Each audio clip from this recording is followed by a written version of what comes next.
All right, YouTube family, we're here. We're calling this game Weekend 1 because it signifies our first major event with ESPN. We're at their headquarters in Bristol, Connecticut, and the major studios that you all see, whether it's on SportsCenter or watching one of their shows, and the activation is insane. Right here is episode 1 of Behind the Season. So similar to previous years where Bot and I, show yourself, have been shooting and bringing you guys behind the weekend. Now we're bringing you behind the entire season, into the operations, into the locker rooms at some cases, and maybe on the field for others. But right now, I'm going to show you the studios and the breakdown where all 8 of our coaches are going to make their selections for the game's next biggest stars. So quickly, a little known fact about ESPN. Why are they in Bristol, Connecticut? They have all this real estate because they're the only network with military-grade satellites that shoot out to the 170 countries that will be able to watch live games. Maybe we can see those satellites later. They're outside. There's like 30 of them. They're fucking massive. Welcome to the fucking show. This is RJ. Wonder why he was asking that. I think. All right, so here we go. This is the main area where each of your head coaches are going to be making their selections. That's the order of the draft on this massive LED. Over here is going to be where all the analysts are calling the shots on that desk. There's a breakout room over there to go through some of the selection analysis. And then there's a lounge area in case things get a little chippy between coaches on trades. They just talk it out on the couch. They talk it out on the couch, yeah. We want to make it comfortable for them. All right, so today I'm doing an interview with Paul Kark on our special documentary that's coming out, Fate of a Sport. I'm doing a bunch of E+ ESPN promos. I have a few outfits, and we're going to the green room. Buddha's making sales calls. You're breaking up. Let me give. Dynamic character. As we got into the green room, we got notification on Slack that Tribeca broke that our documentary film that we've been working on with Matt Tolmack, Michael Doniger, and Uninterrupted, called Fate of a Sport, is going to be premiering at the film festival in New York City, June 15th. Congratulations. Thanks. Congratulations to you. It's about what it took to build the PLL and that entire journey we've been shooting the whole time. We really didn't tell anyone.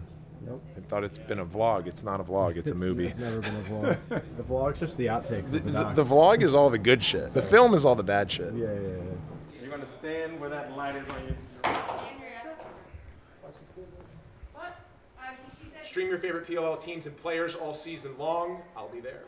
Go to espnplus.com/PLL for more details. I feel like Paul Carcaterra. There he is. There he is, buddy. How you doing? Well, on behalf of ESPN, I thank everybody at the PLL for all their cooperation to this point. It has been an unbelievable charge since at least some of us became aware of the endeavor for today. And I cannot tell you how pleased I am with how things have progressed here at ESPN and the cooperation we're getting from the PLL. So thank you. We're really humbled and pleased to be here in person now. Been a lot of virtual conversations. We continue to be kick-ass partners and knock it out of the park with this show. This is going to be me. And these are my notes. So you have final say on any pick? All picks. Yeah, that's what happens when you're the fucking president. Andy. Paul. These aren't mine. I'm not going to disrupt their flow. The team's over there. We're missing Paul Kark because he was locked out of his makeup room upstairs. For real. Just get to hang out, watch the draft. You imagine that? You start a league, you get to have a couch and watch a draft. Best seat in the house. Just the man, the myth, the legend. That's your coach. Oh, good, man. Right? Turn around. Fucking ass. Let's go. No doubt. Kiss mask. I know you're gonna kill it. You're gonna Am sit I on my gonna lap. slide that thing, or am I just gonna hang out? And be like, Hey, so, when what do you Rabil guys comes on, think? is he coming on the desk here? I'm actually going to walk over and sit on the couch with you. And That'd be great. I mean, kick up my feet. So that's That would be a great Talk spot about- to actually do it. yeah. Well, look, man. That's gonna be on every 50-yard line too. We put it into the deal. Best of luck. Thanks, man. Guys, Go get him out there. have a good job. Thanks, baby. You too. Stand by in 5.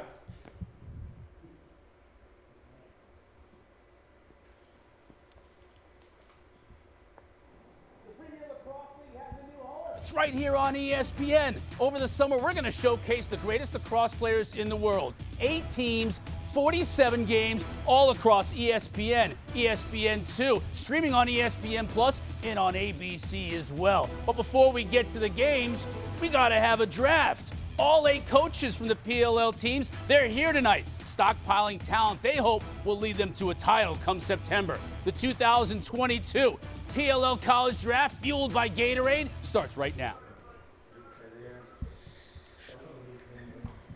With the first overall pick in the 2022 PLL College Draft, Chrome Lacrosse Club picks Logan Wisnauskas.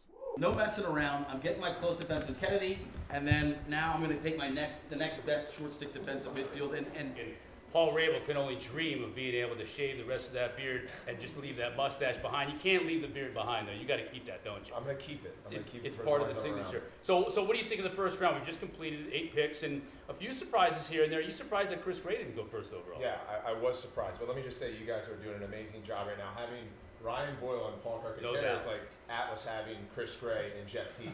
So we're excited to be here at ESPN Studios, and it's been an amazing first round. If you were to give any of these rookies advice in terms of what they're walking into, what would you say to them? Well, here's the thing about pro sports, and I don't think it differs from discipline, is that right now you're on your own. And you'll have your team practices and you'll have your game weekends, but you make your pro career on what you do on your own. And for me, it was a commitment to being the best player in the world. It wasn't the best version of myself. It wasn't the best on my team. It was the best in the world. And if you look at that across other athletes and other sports, they carry that same type of desire.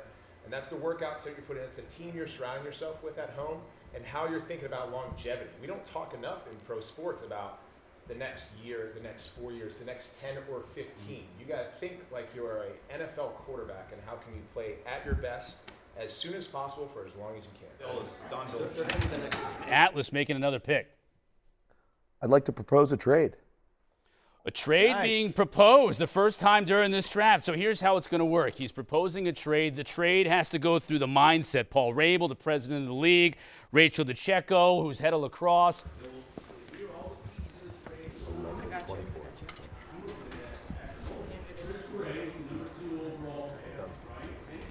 Trade was approved. The Atlas will trade picks 11 and 24 in this draft for the Cannons' first round pick next year. Thanks for watching, everyone.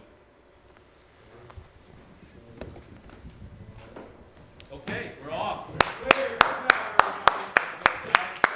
It's a lot of fun. A lot of Terps. 6 of them? yeah, but like we gotta come up with a scoring system here. Donville, we're counting him. Yeah, we're counting him. Con. Counting him.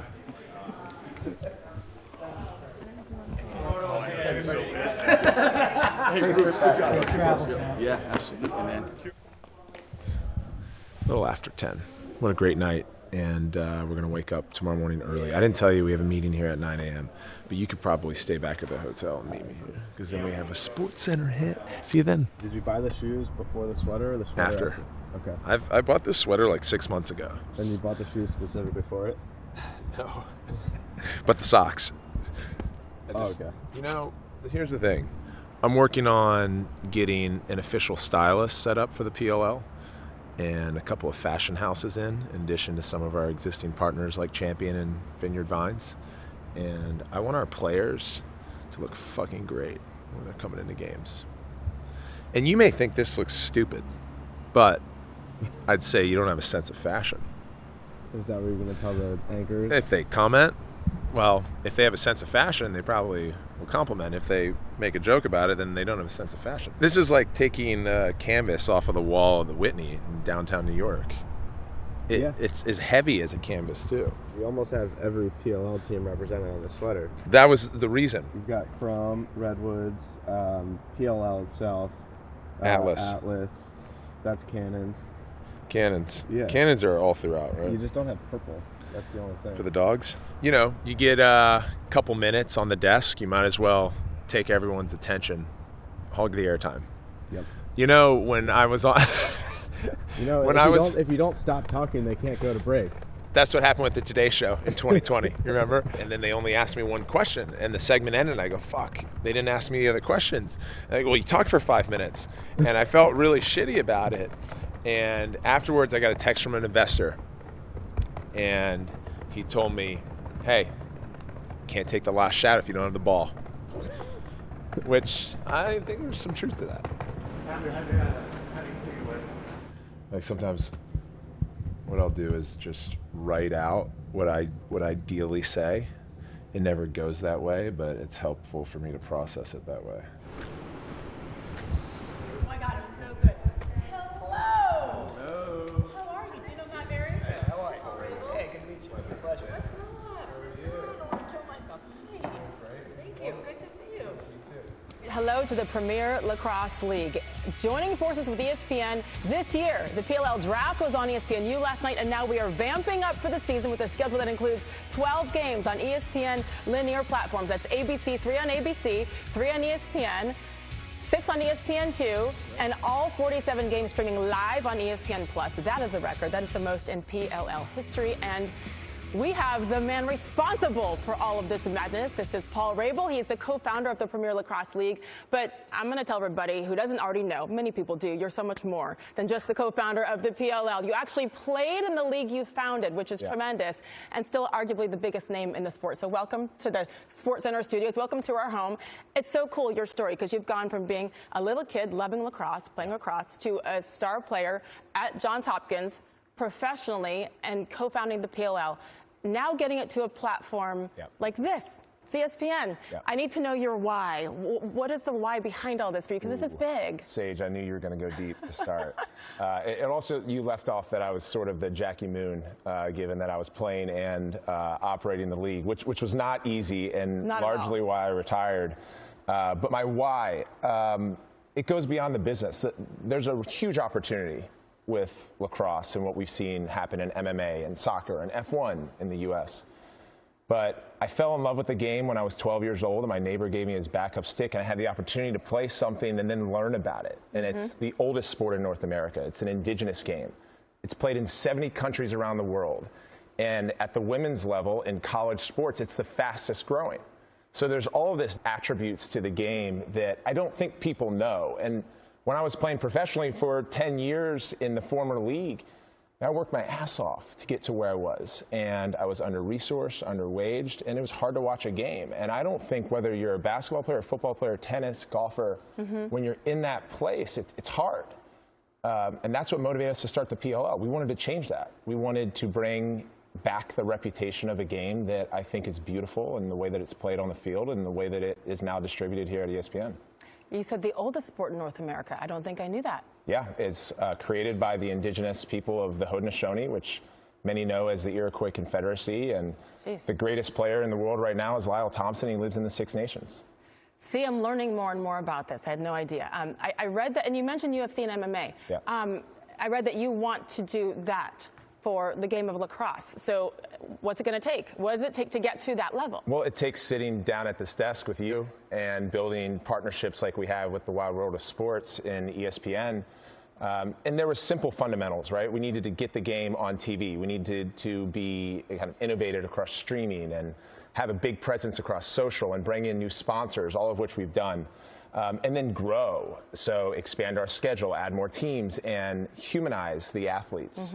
Wearing sweaters like this. In some cases, people may think it's ugly, but in other cases, people might want to talk about it. So that's what sport is, right? It's cross-culture. It's now not just what we see on the court or on the field. It's what we're seeing off of it. And the model is really interesting because instead of planting teams in specific cities, you're kind of going on tour of sorts, right? That was strategic. Yeah, Why? For sure. So ESPN's very familiar with the Final Four. And in college lacrosse, I played in front of 50,000 people 3 times, where 4 of the best teams in the country came in for a semifinal and championship. So that model works, and they play at Gillette, or we played at M&T. And we said, hey, why don't we do that for our full regular season, playoffs and championships? So you create some supply-demand, knowing that there aren't as many lacrosse fans yet as there are basketball or football fans. in the U.S. And then there might be a world where we go city-based, but let's do what we see is already out there working. Okay, just a few seconds left. I want to go back to, I think I did say at the beginning, you played while you were managing this whole league. That was the Jackie Moon thing, yeah. Okay, yeah, that's cute. That's cute. But what's your biggest takeaway from that? Because that's the thing. These guys playing, they know that you fully get it. You've been there. You've lived it. Yeah, well, we have the best players in the world who care as much as I did, and I think that we had the college draft last night here in Studio E, and those guys now that are stepping on field for the first time are feeling something different. And we changed the trajectory of professional lacrosse, and we want to continue to innovate professional sports. And it was awkward for me in the locker room, being a co-founder and player. And I noticed that first with my teammates. It was always beef with your opponents, you know, when you step on the field and people have their stuff to say. But when it's in your locker room, I was like, okay, maybe this is my time. Boss, yeah. Okay, the season begins June 4th. We are thrilled to be partnered with you. I mean, seriously, congratulations. But thank you also. Matt Berry, do we like the sweater? Do we approve or no? Yeah, I rock that. You rock it? He could never rock it. Can I have one request while I'm here? Can we get Sage Steele at the championship game calling, you know, kind of like Masters-like? Thank you. You know, Bosses, are September you watching? 18th. And Masters, we've got to do this together. Let's do it together. Be there. Thank you, Paul. Congrats. Still ahead, Game 5, Bucks Celtics tonight, tied at 2. Might be pressure has increased on Giannis in this series. Now the Bucks can game plan to lessen the load. Plus the Suns are a different level of the Warriors. That's key. Question: Stephen A. Smith tackled today. Do you fear his response? That more top stories, top of the hour. It's Bill Cosby-esque. It's just up another level. This is like kind of like old school, you know. I mean, it's not like Paisley. And what's the designer? Aim Leon Dor. See, like that's not Bill Cosby. So that was it. I don't know. Did you cut to it, the segment, or parts of the segment?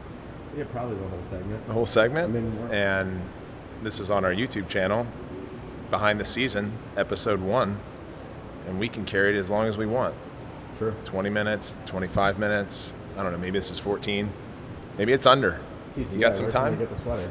Oh, this is 1 of 1,000, man. Like, you actually can't get it anymore. Oh, okay. Right here, Aim Leon Dor. I waited in line for it. A virtual line or actual line? Down in Soho, brother. Oh, wow. Yeah. And then I'm getting a bunch of tweets about the sweater, which is the point. It's the whole fucking point. So, when you said last night that you were going to wear a knit sweater, I thought you were referring to your chest hair. I thought you were making a joke about your chest hair. Oh, Brad. Look at that. It's getting longer. I need a sweater that with a lobster on it. Right here. For real. Shout out to ESPN. This was our game weekend 1, as we said in the production meeting yesterday, and they blew it out for us. So everyone's really excited about the upcoming season. Game 1, June 4th. The championship game, September 18th. We are going to fucking crush it this summer. And it's a lot because of these guys.